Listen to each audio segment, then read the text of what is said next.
നിയമത്തിന്റെ വില കുറയ്ക്കുകയും അല്ലെങ്കിൽ നമ്മൾ പറയുന്ന സീരിയസ് ആയ കാര്യങ്ങൾ ഭരണകൂടവും MLA-മാരും മാധ്യമങ്ങളും ഒക്കെ നമ്മളെ ശ്രദ്ധിക്കുന്നതിൽ നിന്നും നമ്മൾ ഉയർത്തുന്ന ഗൗരവമായ പോയിന്റുകൾ ശ്രദ്ധിക്കുന്നതിൽ നിന്നും ഈ തീവ്ര റിയാക്ഷൻസ് നമ്മൾ ഉയർത്തുന്ന കോസിനെ ദുർബലപ്പെടുത്തും. അതുകൊണ്ട് ഞങ്ങൾക്ക് അഭ്യർത്ഥിക്കാനുള്ള കാര്യങ്ങളിലൊന്ന്, അങ്ങനെ വ്യത്യസ്ത പുരുഷ സംഘടനകളോടും അഭ്യർത്ഥിക്കാനുള്ള കാര്യങ്ങളിലൊന്ന്, KSRTC ബസ്സിൽ പുരുഷനും കൂടി ആനുകൂല്യങ്ങൾ വേണമെന്ന് പറയുന്നത് വളരെ ശരിയാണ്. പക്ഷേ സ്ത്രീകൾക്ക് ആനുകൂല്യം കൊടുക്കണ്ട എന്നുള്ള സമീപനം നമുക്ക് ആർക്കുമില്ല. സ്ത്രീകൾക്ക് ആനുകൂല്യം കൊടുത്താൽ ബസ് തടയണം എന്ന് പറയുന്ന സമീപനം ആർക്കുമില്ല. പലപ്പോഴും ഈ പ്രസ് മീറ്റ് വിളിക്കാനുള്ള കാരണം പല ആൾക്കാരും നിങ്ങൾക്ക് സോഷ്യൽ മീഡിയയിലൊക്കെ മെസ്സേജ് ചോദിക്കുന്നു, നിങ്ങൾ എന്തിനാണ് ബസ് തടയാൻ പോകുന്നത്? അപ്പോ ഈ ബസ് തടയലടക്കമുള്ള തീവ്രമായ നടപടികൾ ശരിയല്ലെന്ന് പറയാനാണ്. ഇന്ന് ഞാനൊക്കെ ഏറ്റവും ചീത്ത കേൾക്കുന്ന കാര്യങ്ങളിലൊന്ന് സവാദിനെ നീയൊക്കെ ന്യായീകരിച്ചില്ലേ എന്ന് പറയുന്നതാണ്. കാരണം സവാദിന്റെ ഒരു ചർച്ചയ്ക്ക് ഞാൻ ഇരുന്നിട്ടില്ല. സവാദ് രണ്ടാമത്തെ കേസിൽ പിടിക്കപ്പെട്ടപ്പോഴോ അല്ലെങ്കിൽ അദ്ദേഹത്തിനെതിരെ ആക്ഷൻ ഉണ്ടായപ്പോൾ ആദ്യ കേസിൽ സവാദിന്റെ ദുരനുഭവം നേരിടുന്ന മസ്താനിയെ ഞാൻ വിളിച്ച് ക്ഷമ പറയുകയുണ്ടായിരുന്നു. മസ്താനിയോട് പറഞ്ഞു, ആദ്യ കേസിൽ മസ്താനിയെ സപ്പോർട്ട് ചെയ്യാൻ കഴിയാത്തതിലാണ് എനിക്ക് ക്ഷമ പറയാനുള്ളത്. ഞങ്ങളൊക്കെ വളരെ മോഡറേറ്റ് ആയി മിതത്വത്തോടു കൂടി പറയുന്ന ഓരോ വാക്കുകൾക്കും ഉത്തരവാദിത്വം ഏറ്റെടുത്ത് കാര്യങ്ങൾ ചെയ്യുന്ന എന്റെ വളരെ അടുത്ത സുഹൃത്തും ഞാൻ വളരെ ബഹുമാനിക്കുന്ന ഒരാളുമാണ് ശ്രീ ബോബി ചെമ്മണ്ണൂർ. ശ്രീ ബോബി ചെമ്മണ്ണൂർ ജയിലിൽ നിന്ന് ഇറങ്ങിയപ്പോൾ അദ്ദേഹത്തിന് പടക്കം പൊട്ടിക്കാനും മറ്റേ ലഡ്ഡു കൊടുക്കാനും ഒക്കെ പോകുന്നത് കോടതിയോടുള്ള അവഹേളനം കൂടിയാണ്. ഇതിന്റെ കാര്യം, ഇത് ഫെമിനിസ്റ്റുകളുടെ കുരു പൊട്ടിക്കണം എന്നുള്ളതല്ല പുരുഷാവകാശ പ്രവർത്തനം. ഞങ്ങളുടെ പുരുഷാവകാശ പ്രവർത്തനങ്ങളുടെ ഇടയിൽ ചില ആൾക്കാരുടെ ഒരു പ്രത്യേകതയുണ്ട്. സ്ത്രീകളുടെ അല്ലെങ്കിൽ ഫെമിനിസ്റ്റുകളുടെ, സ്ത്രീപക്ഷവാദികളുടെ കുരു പൊട്ടിക്കുക, അതാണ് അവർക്ക് ഏറ്റവും ഇഷ്ടമുള്ള കാര്യം. അതുകൊണ്ട് നമുക്ക് ഒരു ഗുണവുമില്ല.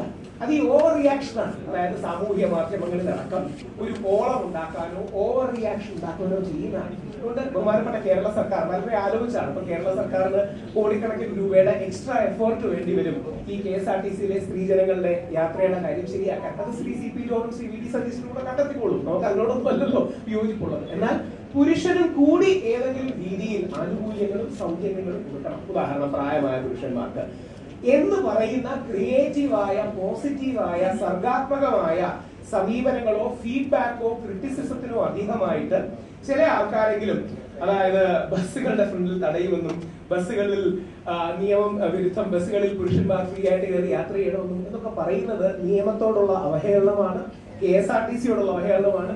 പാവപ്പെട്ട ഏതെങ്കിലും ഒരു കണ്ടക്ടറായിരിക്കും അവിടെ നിൽക്കുന്നത്. ആ കണ്ടക്ടറുടെ കയ്യിൽ നിന്ന് കാശ് പോകുന്ന ഗതികേടിലേക്ക് വരും.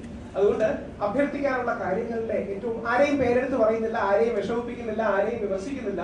പക്ഷെ പറയാനുള്ള കാര്യം, നമ്മൾ മുമ്പോട്ട് നിലപാടുകൾ വെക്കുമ്പോൾ പൊതുസമൂഹത്തിന് കൂടി സ്വീകരിക്കപ്പെടണം. ഞാനും മുകേഷൊക്കെ പ്രശ്നമൊക്കെ ഇരിക്കുന്നതിനും പലതവണ ആലോചിക്കാം. നമ്മൾ ഏതെങ്കിലും ഒരു വാക്ക് പറഞ്ഞാൽ തെറ്റിപ്പോകരുത്.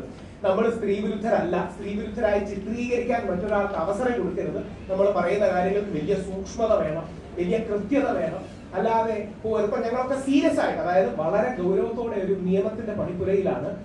സ്ത്രീകൾക്ക് ഇപ്പൊ അതിജീവിത എന്നാണ് സ്ത്രീകളെ വിളിക്കാറുള്ളത് ഒരു കേസിൽ വന്നാൽ. അതേപോലെ പുരുഷനെ ആരോപിതെന്ന് മാത്രമേ വിളിക്കാവൂ. പുരുഷന്റെ ഐഡന്റിറ്റിയും പേരും പറയാൻ പാടില്ല. റീസണബിൾ ആയ നിലപാടാണ് ബഹുമാനപ്പെട്ട കേരള ഹൈക്കോടതിയുടെ ഡിവിഷൻ ബെഞ്ച് ഹേമ കമ്മിറ്റിയിൽ പറഞ്ഞ ഒരു ഉത്തരവ് ഇങ്ങനെയാണ്. അതായത് ഹേമ കമ്മിറ്റിയുടെ കോണ്ടെക്സ്റ്റിൽ ഹൈക്കോടതി പറഞ്ഞു, പുരുഷന്മാരുടെ പേരും വെളിവിടാൻ പാടില്ല, അവർക്കും സ്വകാര്യതയുണ്ട്.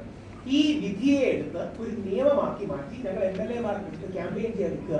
നാളെ ഞങ്ങൾ MLA-മാരുടെ അടുത്തും മന്ത്രിമാരുടെ അടുത്തും ചെല്ലുമ്പോൾ അവർ കളിയാക്കി ഞങ്ങളോട് ചോദിക്കുന്നത്, നിങ്ങൾക്ക് ബസ് തടയാൻ പോയിട്ട് എന്തായി? ഇതിന്റെ പ്രശ്നം, ഏതെങ്കിലും രീതിയിൽ അപക്വമായ നിലപാടുകൾ നമ്മൾ എടുക്കുമ്പോൾ പുരുഷാവകാശം എന്ന കോഴ്സ് തന്നെ ദുർബലപ്പെടുകയാണ്.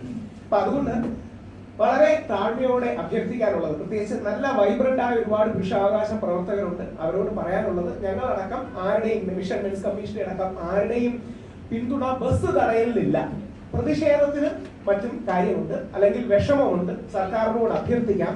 പക്ഷേ എക്സ്ട്രീം നിലപാടുകളിലേക്കും നടപടികളിലേക്കും ആരും പോകരുത്. ഏറ്റവും മിതമായി സ്ത്രീകളെ അനുകൂലിച്ച് സ്ത്രീകൾക്ക് പരിഗണനയും മുൻഗണനയും കൊടുക്കണം എന്ന് വിശ്വസിച്ചുകൊണ്ട്, എന്നാൽ പുരുഷനെ അവഗണിക്കരുത് എന്ന് മാത്രമാണ് ലിമിറ്റഡ് പോയിന്റ്സ്. അത്തരം പോയിന്റുകൾ വിജയിപ്പിക്കാൻ പോലും ഞങ്ങൾ ബുദ്ധിമുട്ടുന്ന കാലത്ത് ഈ ബസ് തടയും തുടങ്ങിയ കാര്യങ്ങൾ പറയുന്നത് അർത്ഥമാണോ എനിക്കറിയില്ല. അതുകൊണ്ട് ആ ബസ് തടയലടക്കമുള്ള കാര്യങ്ങളിൽ നിന്നും പിന്മാറണമെന്ന് അത് പ്രഖ്യാപിച്ച ആൾക്കാരോട് അഭ്യർത്ഥിക്കുകയാണ്. യഥാർത്ഥത്തിൽ പുരുഷാവകാശങ്ങളുടെ കോസ് കൂടുതൽ ദുർബലപ്പെടുകയാണ് നമ്മൾ അമിതമായ കാര്യങ്ങൾ ഉന്നയിക്കുന്നതിലൂടെ. അത് പടക്കം പൊട്ടിക്കുന്നതാണെങ്കിലും ലഡ്ഡു ആണെങ്കിലും. പൾസർ സുനിയെ മാലയിടാം, എന്തർത്ഥത്തിലാണ് പൾസർ സുനിയെ മാലയിടുന്നത്? കോടതി ക്രിമിനലായി കണ്ടെത്തിയ ഒരു വ്യക്തിയും മറ്റുമാണ്. ശ്രീ ദിലീപ് തെറ്റുകാരനല്ല എന്ന് കോടതിയിൽ ചൂണ്ടിക്കാണിച്ച് സംസാരിക്കുന്നതും പൾസർ സുനിക്ക് മാല എടുക്കുന്നതും രണ്ടും രണ്ടാണ്.